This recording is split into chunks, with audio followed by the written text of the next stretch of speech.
अस्सलाम वालेकुम रहमतुल्लाहि व बरकातुहू। दोस्तों, इस दरमियान में हीरा ग्रुप ऑफ कंपनीज का जो नया बिजनेस है, हीरा गोल्ड ट्रेडिंग का, गोल्ड ट्रेडिंग का मई महीने का जो बेनिफिट डिक्लेयर किया गया है, वो मेरे सामने जो साका आया है, वो एक यूनिट का 807 रुपये डिक्लेयर हुआ है। तो ये मई महीने का था, जो कि दरमियान में आप लोग जानते हैं कि पहले साल का हालात के हिसाब से लगभग लगभग 1 तारीख से 10 तारीख के दरमियान में ये डिक्लेयर हुआ करता है। आमतौर से 6, 7, 8, इस बार 8 तारीख को डिक्लेयर हुआ। तो इस बात की खुशखबरी के लिए आप लोगों तक ये बात मैं पहुंचाना चाहता हूँ। और एक सवाल के जवाब में मैं लोगों का जो बड़ी तादाद में सवाल आ रहा है, वो ये है कि अब इन्वेस्टमेंट जो किया जाए, वो क्या सिक्योरिटी है उसकी, और उसकी सिक्योरिटी के लिए क्या आपके पास ऐसे जवाब है, लोग ये पूछते हुए नजर आ रहे हैं। तो मैं उसका जवाब देते हुए बताना चाहता हूं कि श्योरिटी और सिक्योरिटी जो है, वो हीरा ग्रुप ऑफ कंपनीज की हकानियत और उसकी सच्चाई और उसका जोहद मुसलसल है। आपने देखा होगा कि लगभग लगभग 20 सालों तक कंपनी चलने के बाद 1998 से लेकर के 2018 तक किस तरह से अपनी मुस्तैदी के साथ लोगों को अमानतदारी के साथ उनके बेनिफिट्स और उनके मुद्दल अमाउंट, उनके रिटर्न, उनके जो है तमाम तरह के आमदो रफ्त के जो अमाउंट्स थे, उनको दिया लिया गया। यहाँ तक कि किसी इजलास में डॉक्टर नोएरा शेख साहिबा से ये सवाल किया गया कि आप ये जो पैसों वाली जो एक क्लियरिटी रख करके चलना चाहती हैं, इसका हम हिसाब किताब समझना चाहते हैं। मिसाल के तौर पर अभी जैसे 807 रुपए है, 807 रुपए 35 पैसे, तो ये 35 पैसे का जो रेशो है, जो हिसाब किताब है, डॉक्टर नोएरा शेख साहिबा से किसी इजलास में सवाल किया गया कि आपकी कंपनी का ये पैसे वाला हिसाब किताब क्या है, इससे आपका क्या होने वाला है और उन साहिबान का क्या होने वाला है जो 35 पैसे जो आप लोगों को भेजती है। तो उसके जवाब में डॉक्टर नोएरा शेख साहिबा ने कहा कि देखिए, बेशक आपके लिए 35 पैसे बहुत मामूली है, जिस इन्वेस्टर के पास मैं भेज रही हूँ उसके लिए बहुत मामूली है, लेकिन मेरे लिए वो बहुत भारी है 35 पैसे। क्यों? वो इस तरह से कि मेरे पास इन्वेस्टर जो है वो है लाखों की तादाद में। आपके पास पैसे पहुंच रहे हैं 35 पैसे, 25 पैसे, 30 पैसे, लेकिन जब उनको जोड़ा जाता है लाखों इन्वेस्टरों और लाखों अफराद की तादाद में, तो वो 35 पैसे, 25 पैसे या 30 पैसे या पैसों में जो भी पैसा हो, वो एक बड़ा अमाउंट पहुंच जाता है। और बड़े अमाउंट में पहुंच करके वो हजारों और लाखों की तादाद में पहुंच जाता है, क्योंकि हर महीने यही सिलसिला जारी रहता है और कई साल तक यही सिलसिला जारी रहता है। तो मैं तो ये समझ करके, डॉक्टर नोएरा शेख साहिबा ने कहा कि मैं तो ये समझ करके कि ये पैसे हैं, इसको आपके लिए कोई मतलब नहीं है, लेकिन वो हजार हजार रुपए जो हर महीने मेरे ऊपर कर्ज चढ़ेगा, उसका भी आखिरत में मेरे ऊपर हिसाब बनेगा। लिहाजा वो पैसे भी आपके जो अमाउंट के हैं, वो मैं अपने पास नहीं रखना चाहती हूँ।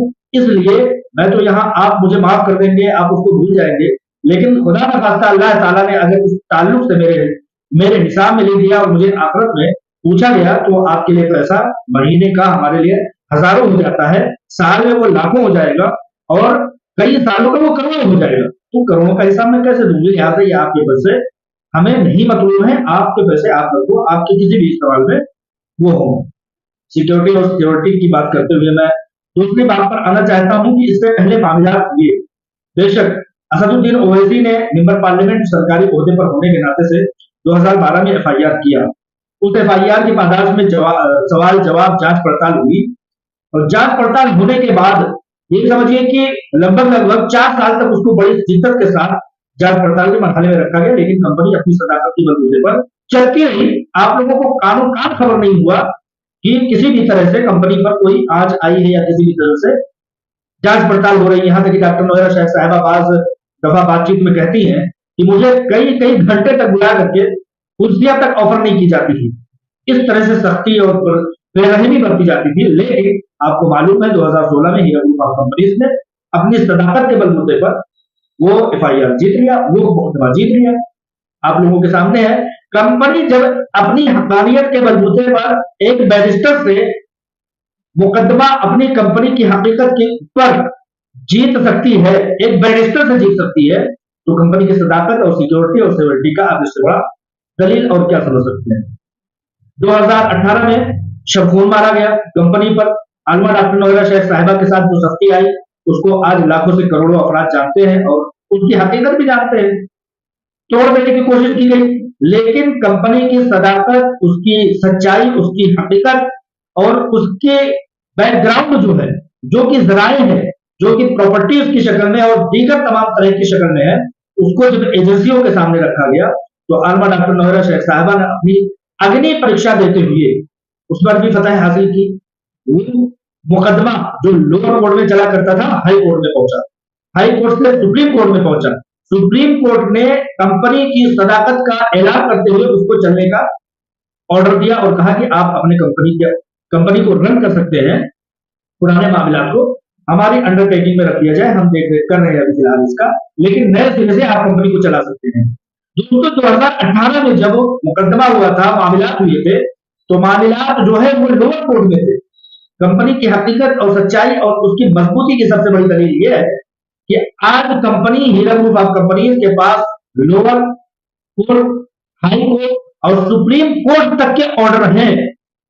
आपको ये मैं बता देना चाहता हूं कि अब कोई भी शख्स लोअर कोर्ट में हीरा ग्रुप ऑफ कंपनीज को नहीं ललकार सकता, मुकदमा दायर नहीं कर सकता, उसका एफआईआर नहीं चल सकता। क्यों? क्योंकि सुप्रीम कोर्ट ऑफ इंडिया का order Hira group of companies के पास है और किसी के पास ये दम, ये खम, ये हकीकत, ये सच्चाई नहीं है कि एफआईआर को लेकर के सुप्रीम कोर्ट में पहुंचे। लोअर कोर्ट में जाना ही पड़ेगा। लोअर कोर्ट से हीरा ग्रुप ऑफ कंपनीज को उसकी सदाकत पर, उसकी सच्चाई पर, उसकी बुनियाद पर, उसके हेड क्वार्टर्स और हेड ऑफिस के होने के नाते से उसको सच्चाई और उसकी हकीकत पर ऑर्डर मिल चुका है। लोअर कोर्ट उस मुकदमे को समाज में लाएगा ही नहीं जो मुकदमा already Hira group of companies ने सुप्रीम कोर्ट से जीत लिया है। कोई शख्स सुप्रीम कोर्ट में डायरेक्ट पहुंच नहीं सकता। इसकी मिसाल के लिए मैं ये बता दूं कि अभी पिछले दिनों जब ईडी ने लोअर कोर्ट में जाकर के अपना एक मुकदमा दायर किया और कहा कि हीरा ग्रुप कंपनीज ऐसी ऐसी ऐसी ऐसी वगैरह वगैरह, तो लोअर कोर्ट के सामने जब सुप्रीम कोर्ट ऑफ इंडिया का जजमेंट रखा गया, फैसला रखा गया, ऑर्डर रखा गया, लोअर कोर्ट में सुप्रीम कोर्ट ऑफ इंडिया का ऑर्डर रखा गया, तो वहां के जज, लोअर कोर्ट के जज ने ईडी को फटकार लगाते हुए कहा कि तुम्हारी बदतमीजियां बहुत हो चुकी, हीरा ग्रुप ऑफ कंपनी के खिलाफ टार्चर के मामला बहुत हो चुके, तुम लोगों के ये मनमानी ढूंढे एफआईआर। अब दोबारा हीरा ग्रुप ऑफ कंपनी के खिलाफ कोई भी मुकदमा तुम नहीं लाते हो सिरे से। अब लोअर कोर्ट के कैटेगरी में, लोअर कोर्ट के सतह पर और तेलंगाना की सतह पर, सुप्रीम कोर्ट ऑफ इंडिया तो पूरे हिंदुस्तान में लागू होता है, उन्होंने लोअर कोर्ट ने कहा कि तेलंगाना के सतह पर अब दोबारा आप हीरा ग्रुप ऑफ कंपनी के खिलाफ कोई भी मामला नहीं ला सकते। क्यों? उसका सबसे बड़ा दलील यह है कि सुप्रीम कोर्ट ऑफ इंडिया में मामला चल चुका है। आलमा डॉक्टर नोएरा शेख साहिबा ने अपनी अग्नि परीक्षा दे दी है।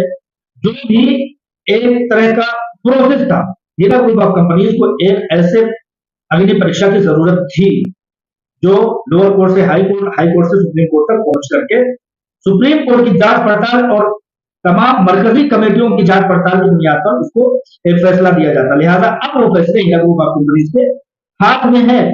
लिहाजा जिस तरह से ईडी को उसके एफआईआर पर यह भड़का देते हुए कि अब तेलंगाना में ईडी किसी भी तरह का हीरा ग्रुप ऑफ कंपनीज के मामले में कोई भी दूसरा मुकदमा लेकर के नहीं आएगा, कलादम मनसूख और सिरे से खारिज किया जाता है, वहां उसको खारिज कर दिया गया। लिहाजा इन तमाम बातों के मद्देनजर आप लोगों को सिक्योरिटी और तमाम तरह के मामला पर हीरा ग्रुप ऑफ कंपनीज पर भरोसा कर सकते हैं। पहले भी भरोसा कर सकते थे। हीरा ग्रुप ऑफ कंपनीज का हेड ऑफिस, उसके तमाम ब्रांचेस, उसके स्कूल, उसके मदरसे, उसके मेडिकल कॉलेजेस, उसकी सीईओ, उसके बोर्ड ऑफ डायरेक्टर्स, उनके घर, उनके मकाना, उनकी प्रॉपर्टीज, हर एक चीज आप लोगों की नजर में है। सबसे बड़ी बात बता दूं कि हिंदुस्तान में कोई एक ऐसा सीईओ ले आओ जो कभी अपने कंपनी के अपडेट के बारे में कुछ कभी बोलता हो, ऐसा कोई भी आप सीईओ नहीं ला सकते। क्यों? क्योंकि ऐसा कोई अभी तक मामला आया ही नहीं है। जो हीरा ग्रुप ऑफ कंपनीज का मामला है, वो यहाँ के CEO, Hira group of companies के सीईओ जो है वो आकर के आप लोगों को, अपने इन्वेस्टरों को, जिनको भी वो फैमिली कहती है, उनको अपडेट तक देती है।